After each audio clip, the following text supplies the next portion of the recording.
दोस्तों, बैरिस्टर असदुद्दीन ओवैसी साहब ने मंच से ये ऐलान कर दिया कि एआईएमआईएम हुमायूं कबीर की पार्टी के साथ जो है गठबंधन करेगी और उनके साथ गठबंधन के तहत जो है एआईएमआईएम इलेक्शन लड़ेगी पश्चिम बंगाल में। सुनिए बैरिस्टर असदुद्दीन ओवैसी साहब ने क्या कहा। असम्बली के इंतखाबात होने जा रहे हैं और मजलिस इत्तेहादुल मुस्लिमीन ने ये फैसला लिया है कि मगरबी बंगाल में हुमायूं कबीर साहब की जो पार्टी है उनके साथ मजलिस इत्तेहादुल मुस्लिमीन एक अलायंस करेगी और मजलिस के उम्मीदवार उस अलायंस का हिस्सा बनकर हम मगरबी बंगाल के इलेक्शन में हिस्सा लेंगे।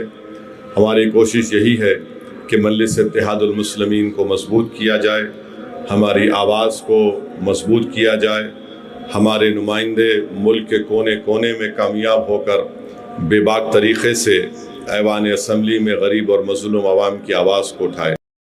बैरिस्टर असदुद्दीन ओवैसी साहब ने कहा कि मजलिस मेहनत कर रही है पश्चिम बंगाल में और मजलिस जो है मजबूती के साथ चुनाव लड़ने की जो है तैयारी कर रही है पश्चिम बंगाल में। वैसे देखा भी यही जा रहा है दोस्तों कि एआईएमआईएम पश्चिम बंगाल में मेहनत करती हुई दिख रही है और हुमायूं कबीर की पार्टी के साथ अगर एमआईएम का अलायंस हो जाता है, वैसे तो ये कंफर्म है कि एमआईएम का अलायंस हो चुका है हुमायूं कबीर के साथ, क्योंकि जो है असदुद्दीन ओवैसी साहब से भी जो है प्रेस कॉन्फ्रेंस उनके साथ नहीं हुई है, लेकिन आदिल हसन साहब गए थे वहाँ पर। एमआईएम के जो प्रदेश अध्यक्ष हैं वेस्ट बंगाल के वो थे, उनके साथ जो है बातचीत हो चुका है कि जो है गठबंधन हो जाएगा, लेकिन अभी सीट शेयरिंग का फॉर्मूला नहीं तय हुआ है कि कौन कितनी सीटों पर लड़ेगा, कौन किस किस विधानसभा सीट पर लड़ेगा, ये कंफर्म अभी नहीं हुआ है। असदुद्दीन ओवैसी साहब हो सकता है जाएं वहां पर और हुमायूं कबीर से मीटिंग करें, बात करें और उसमें जो है हो सकता है कंफर्म हो और जो है तब कंफर्म हो कि कौन पार्टी जो है किस विधानसभा सीट पर लड़ेगी, उनकी पार्टी कितनी सीटों पर लड़ेगी और किस-किस सीट पर लड़ेगी और एआईएमआईएम कितनी सीटों पर लड़ेगी, किस-किस सीट पर एआईएमआईएम लड़ेगी। वैसे दोस्तों एआईएमआईएम कुछ सीटों पर मजबूत मानी जा रही है पश्चिम बंगाल के अंदर और कुछ सीटों पर हुमायूं कबीर की पार्टी भी मजबूत मानी जा रही है। हुमायूं कबीर जो कुछ सीटों पर लोकप्रिय दिख रहे हैं, वो विधानसभा सीट वहाँ पर जीत सकते हैं। वो खुद अपनी विधानसभा सीट से जहाँ पर वो लड़ रहे हैं, वहाँ पर भी वो काफ़ी ज़्यादा मजबूत माने जा रहे हैं और वहाँ से वो जो है जीत सकते हैं। दोस्तों, पश्चिम बंगाल, असम और तमिलनाडु और केरलम और पुडुचेरी 5 राज्यों में विधानसभा चुनाव होने हैं और सभी के रिजल्ट जो है दोस्तों 4 मई को आएँगे और एक साथ सभी के रिजल्ट आएँगे और देखना होगा दोस्तों कि किस राज्य में किसकी सरकार बनती है, कौन-सी पार्टी कितनी सीटों पर जीत दर्ज करती है।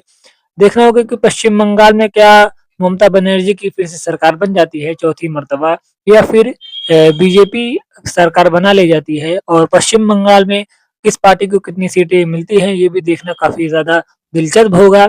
एआईएमआईएम कितनी सीटें जीत पाती है और हुमायूं कबीर की पार्टी भी कितनी सीटों पर जीत दर्ज कर पाती है और ये देखना दोस्तों काफ़ी ज़्यादा दिलचस्प होगा। दोस्तों, पश्चिम बंगाल में लगातार 3 बार टीएमसी की सरकार बन चुकी है। लगातार 3 बार से जो है बहुमत का आंकड़ा टीएमसी पार कर लेती है।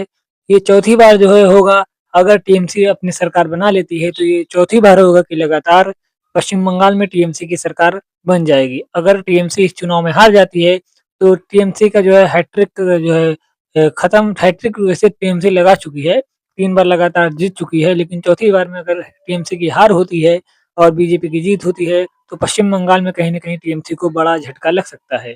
लेकिन ओपिनियन पोल में दोस्तों दिखाया जा रहा है कि टीएमसी की सरकार फिर से बन रही है, भले ही पहले से कम सीटें देती हुई दिख रही है ओपिनियन पोल में, लेकिन जो है टीएमसी की सरकार जो है बनती हुई दिख रही है ओपिनियन पोल में।